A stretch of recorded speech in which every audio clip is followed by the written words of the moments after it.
भैया मैं बता नहीं सकता हूँ मैं कितना गदगद हूँ, बहुत मिसमराइज्ड हूँ। मैं अपनी कोयल नदी की इस धारा को देखकर बहुत गदगद हूँ।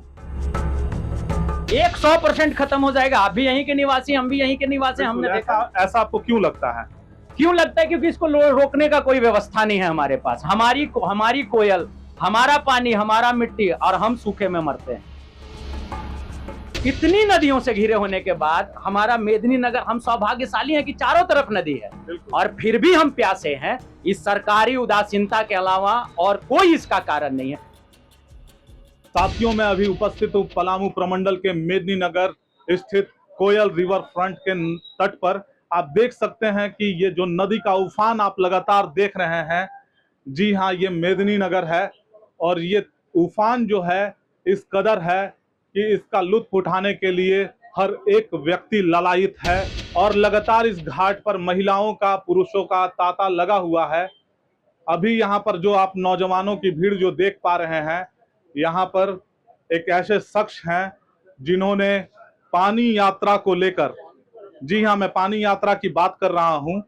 पलामू में गर्मियों के दिनों में भीषण गर्मी पड़ रही थी और अकाल की स्थिति बनी हुई थी। 48-49 डिग्री सेंटीग्रेड पर यहाँ पर लगातार उस गर्मी का सामना यहाँ के लोग कर रहे थे। और उसी बीच एक उम्मीद की किरण बन करके आशीष भारद्वाज नामक एक व्यक्ति पानी यात्रा को लेकर के घर घर गया, और उसने उन नेताओं को जो सोए हुए थे अपनी मांद में, उनको जगाने का काम किया है। वो व्यक्ति हमारे बीच में है, हम उनसे बात करेंगे। तो आइए चलते हैं और मिलते हैं आशीष भारद्वाज जी से। आशीष जी, आपका जोहार इंडिया न्यूज में स्वागत है। बहुत धन्यवाद आपका। आपके न्यूज देखने वाले सभी दर्शकों को प्रणाम, नमस्कार।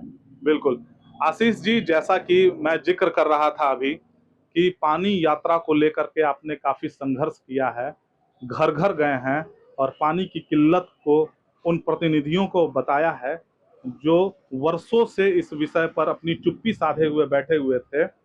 आज लगातार 4 दिनों से बारिश हो रही है। कोयल नदी का यह किनारा देख करके लोगों को काफी मनमोहक कर रहा है। और इस उफान को देखने के बाद आपको कैसा महसूस हो रहा है? भैया मैं बता नहीं सकता हूँ मैं कितना गदगद हूँ, बहुत मिसमराइज्ड हूँ। मैं अपनी कोयल नदी की इस धारा को देखकर बहुत गदगद हूँ। शायद मुझे लगता है कि 2-4-5 वर्षों के बाद, बाकी बंटी भैया लोग बताएंगे, 2-4-5 वर्षों के बाद मुझे लगता है कि हमारी कोयल नदी में इस तरह की पानी हम लोगों को देखने के लिए मिल रहा है। और जहां तक रही बात कि यहाँ के प्रतिनिधि क्या कर रहे हैं और नहीं कर रहे हैं, उससे बहुत लेना देना नहीं है भैया। यह हमारी मिट्टी है, यह हमारी माँ है, यहाँ के लोग हमारे परिवार हैं, उनके लिए लड़ना मेरा कर्तव्य है। बिल्कुल। तो आशीष जी, मैं आपसे ये जानना चाहता था कि दिल तो गदगद हो गया है, क्या ये स्थिति सदैव बनी रहेगी? भैया इसी की तो लड़ाई है पानी यात्रा। ये स्थिति सदैव नहीं, ये स्थिति 4-5 दिनों के बाद ही नहीं बनी रहेगी। बिल्कुल। 5 दिनों के बाद ये जो पानी है, ये जो वाटर लेवल आपको दिख रहा है, जो हमारे लगता है कि यहाँ से 1-1.5 फीट नीचे से पानी जा रही है। मैं कैमरामैन भाई साहब को कहूंगा कि उसको दिखाएंगे। ये 2 से 3 दिनों के अंदर ये आपकी जो पानी है ये खत्म हो जाएगी, यहाँ से ये नहीं दिखेगा। अच्छा। इसी की लड़ाई मैंने लड़ी है पानी यात्रा में। हम आपको लगता है कि ये खत्म हो जाएगा, फिर से रेत दिखने लगेगी? 100% खत्म हो जाएगा। आप भी यहीं के निवासी, हम भी यहीं के निवासी, हमने देखा। ऐसा आपको क्यों लगता है? क्यों लगता है? क्योंकि इसको रोकने का कोई व्यवस्था नहीं है हमारे पास। हमारी कोयल, हमारा पानी, हमारा मिट्टी, और हम सूखे में मरते हैं। यानी कि 100% यहाँ पे 5 दिनों के बाद, 7 दिनों के बाद जब वर्षा नहीं हो रही होगी, यहाँ का पानी सूख जाएगा। इसका क्या उपाय है? कैसे इसको हम लोग संरक्षित कर सकते हैं? देखिए रोहित भैया, हम लोग घर घर जाकर इसी समस्या का समाधान तलाश रहे थे। जो 11,000 परिवारों को हमने छुआ और उन परिवारों से हमने बात करी कि शहर हमारा है, समस्या हमारी है, पानी का तकलीफ से हम जूझ रहे हैं, इसका समाधान मिल के बताइए। लगभग लोगों ने एक ही समाधान दिया कि कोयल को बांधिए, अमानत को बांधिए। सौभाग्य की बात है कि ओरंगा और अमानत का संगम केचकी में हमारे पास, सिंगरा में हमारे पास कोयल का और अमानत का संगम, ओरंगा में हमारे पास, केचकी में ओरंगा और कोयल का संगम, 2 संगम, चारों तरफ से नदियां, टेढ़वा नदी, कोयल नदी, अमानत नदी, ओरंगा नदी, इतनी नदियों से घिरे होने के बाद हमारा मेदिनीनगर, हम सौभाग्यशाली हैं कि चारों तरफ नदी है, और फिर भी हम प्यासे हैं। इस सरकारी उदासीनता के अलावा और कोई इसका कारण नहीं है। इस नदी को अगर आप छोटा बैरेज बांध बना के अगर इसको पानी को रोक देंगे, हमारा पेयजल स्रोत, हमारा बोरिंग का पानी, हमारा कुआं का पानी, हमारा सारा स्रोत रिचार्ज। कौन रोकेगा इसको? सवाल ये है कि कौन रोकेगा और कौन लोग हैं जो कि इस समस्या का समाधान कर सकते हैं? इसको रोकना तो हमारे जनप्रतिनिधियों को चाहिए था। अगर वो नहीं रोके हैं तो हम प्रयास करेंगे, हम लड़ेंगे, हम रोकेंगे। हमारा शहर है, हमारी भी तो कुछ कर्तव्य, हम भी तो इसी मिट्टी में जन्मे हैं, इसी मिट्टी में मिल जाएंगे। मैं आरोप प्रत्यारोप की बात नहीं करता हूं भैया, मुझे अपने पुरुषार्थ पर भरोसा है, मैं लड़ने और संघर्ष करने में भरोसा रखता हूं, मैं लड़ूंगा। बिल्कुल। हमारे साथ लगभग 200 नौजवान पूरी यात्रा में चल रहे थे।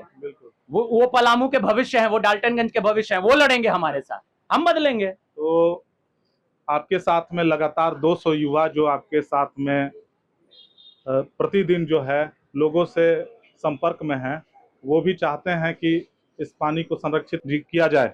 बिल्कुल चाहते हैं, और हमने तो इतना ही नहीं, हमने एक सामाजिक और सामूहिक जिम्मेवारी भी जहां जहां गए हैं उनको बताते गए कि आप पनसोखा बनाइए अपने घर में, सोखता का निर्माण करिए, जो आपका यूज्ड वाटर है उसको उसमें डिस्चार्ज करिए ताकि आपका अंडरग्राउंड वाटर बना रहे। कुछ जिम्मेवारी हमारी भी है, being a good citizen of Daltonganj, हमारी जो जिम्मेदारी है वो हम निर्वाह करें।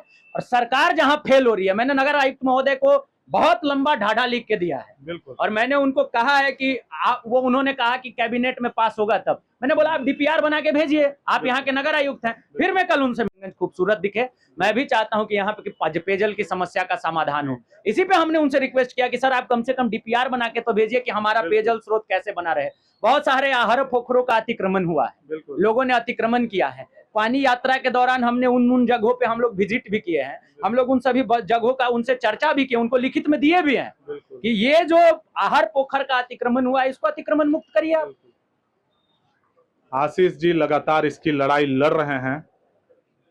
इनका एक वीडियो बहुत वायरल हुआ था, मैंने देखा था कि पानी यात्रा के दौरान एक ऐसा भी शहर के बीचों बीच एक मोहल्ला है जहां पर एक व्यक्ति नाली के पानी को पीने पे मजबूर था।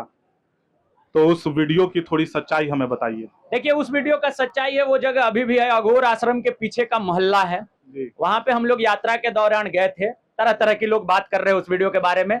वहां के लोगों ने यह समस्या बोली है, मैंने नहीं उस वीडियो में बोला है। वहां पे फटा हुआ है पाइप, वहां से पास हुआ है पानी, सप्लाई वाटर, पाइप फटा हुआ है, उसी पाइप से पानी निकल रहा है, उसी पानी को लोग छान छान के पी रहे थे उस वक्त, और उसी पानी से अपना नित्य क्रिया भी कर रहे थे। तो ये है सच्चाई, और मैंने नहीं कहा है, जो उससे लाभान्वित लोग थे उन्होंने कहा है कि भैया देखिए हम यहीं से पानी उठा के पीते हैं, उन्होंने अपनी तकलीफ बताई। तो उस वीडियो के वायरल होने के बाद क्या आपको कुछ कॉल्स आए, क्या कुछ उसका समाधान निकल पाया? बिल्कुल कॉल्स आए, हमने भी नगर आयुक्त महोदय को उस पर संज्ञान दिया, हमने बोला कि उसको त्वरित ठीक किया जाए। तो वहां पे उस वक्त चूंकि पानी की सप्लाई भी बंद थी तो उस वक्त टैंकर उस मोहल्ले में त्वरित पहुंचवाया गया था।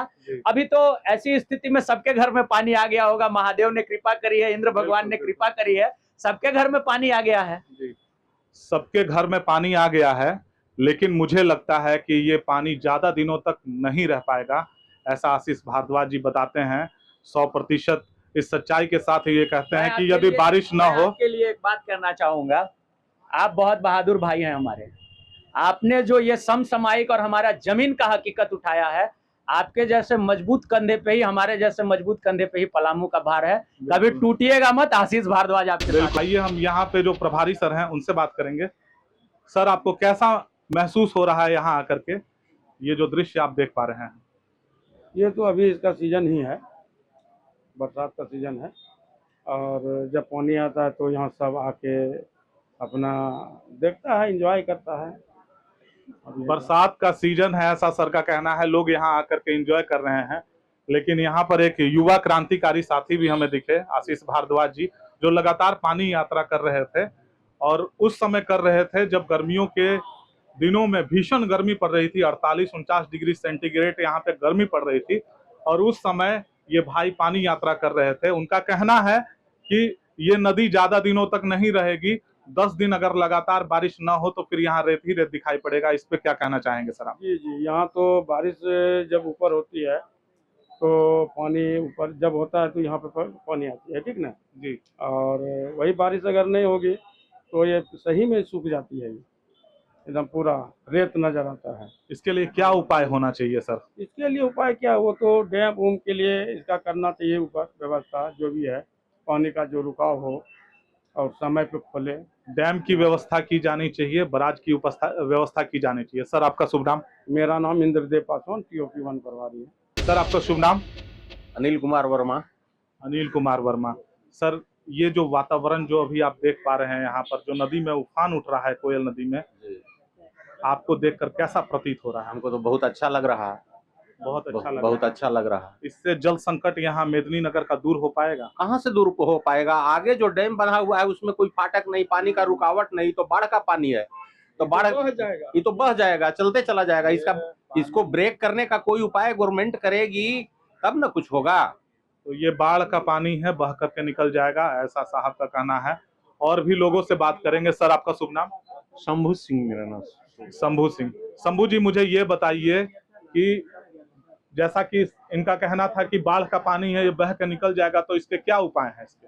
इसमें चेक डैम बनवाना होगा कुछ, माने कौन बनवाएगा आखिर ये चेक डैम? सरकार का ही दायित्व है उसमें। डैम तो बना हुआ है, जैसे इसमें एगो चेक डैम टाइप माने बाहर कमर बांध के पानी को माने स्टोर करने का, कुछ गर्मी के दिन में उस ढंग का हो। मेरा सवाल है कि इसको कौन बनवाएगा? इसको बनवाएगा यहाँ का मेयर बनवाएगा, विधायक बनवाएगा, यही सब न कर सकता है। हम लोग यहाँ के मेयर बनाएंगे, यहाँ के विधायक बनाएंगे। आवाज उठाना होगा, जनता को आवाज उठाना होगा। आइए आगे बढ़ते हैं। और भी कुछ लोग हैं हमारे साथ में। हम इस साइड में आते हैं, यहाँ पर देखते हैं हमारे साथ में साहब हैं। आपका शुभ नाम? अशोक कुमार नाम हुआ, तकनीकी सहायक DRDA पलामू। और अशोक कुमार जी तकनीकी सहायक DRDA पलामू में कार्यरत हैं। आइए इनसे जानते हैं कैसा लग रहा है सर आपको ये माहौल देख करके? ये बहुत ही मनोरम दृश्य है, और खास करके पलामू के लिए। और डाल्टनगंज जो सुखाड़ की चपेट में हमेशा रहता है, पानी की किल्लत हमेशा यहाँ बनी रहती है। कई घरों में लोग ताला लटका दिए रहते हैं। आज प्रशासन को भी और जनप्रतिनिधि को भी आकर के देखने की जरूरत है, जिस तरीके से पलामू में बारिश हो रही है या बारिश का मौसम में जिस तरीके से नदी उफान पर है, निश्चित ही बहुत ही मनोरम दृश्य है। चारों तरफ हरा भरा नजर आ रहा है। ऐसा ही हरियाली के लिए हम आशा करते हैं कि अगर यहाँ के लोग, यहाँ के जनप्रतिनिधि अगर मुस्तैदी से अगर इस पर अमल करें, तो आने वाले दिन में पानी की जो किल्लत है हमारे इस डाल्टनगंज क्षेत्र के लिए, निश्चित तौर पर यह संभव हो पाएगा। और इस बहता हुआ पानी को कहीं न कहीं हमें रोकने की जरूरत है। अगर आज हम पानी की बचाव करते हैं, पानी को रोकते हैं, तो निश्चित तौर पर पलामू और खास करके डाल्टनगंज शहरों में जो 20 लाख लोग प्रभावित होते हैं, वो उससे वंचित रह नहीं पाएंगे। इसीलिए जनप्रतिनिधियों को इस पर अमल करने की आवश्यकता है। आपका शुभ नाम? मेरा नाम अली रजा पप्पू। अली रजा पप्पू जी, कैसा लग रहा है ये दृश्य देखकर? अच्छा लग रहा है, बहुत सालों बाद इतना अच्छा खुशनुमा माहौल है भी। मैं जहाँ तक जानता हूँ आप एक बहुत अच्छे गीतकार भी हैं। जी, कोशिश करता हूँ। और बहुत अच्छे गीतकार हैं, और सभी का ये प्रयास है कि नदी का जो ये उफान है ये बराबर देखने को मिले। निश्चित तौर पर 1 हफ्ते 10 दिन के लिए ये उफान देखने को मिल रहा है, इसके बाद रेत ही रेत यहाँ पे नजर आएगी। तो जरूरत है कोयल नदी में बराज बनाने की, और ये जो जन समस्या है इसको लेकर के राजनेता अपने क्षेत्रों में जाएं, निश्चित तौर पर उनको जीत मिलेगी। यानी जो जनता की बात करेगा वही झारखंड पर राज करेगा। इसी के साथ मैं रोहित कुमार, जोहार इंडिया न्यूज से कैमरामैन राहुल के साथ आगे इसी तरह बने रहेंगे। आप देखते रहिए जोहार इंडिया न्यूज। धन्यवाद।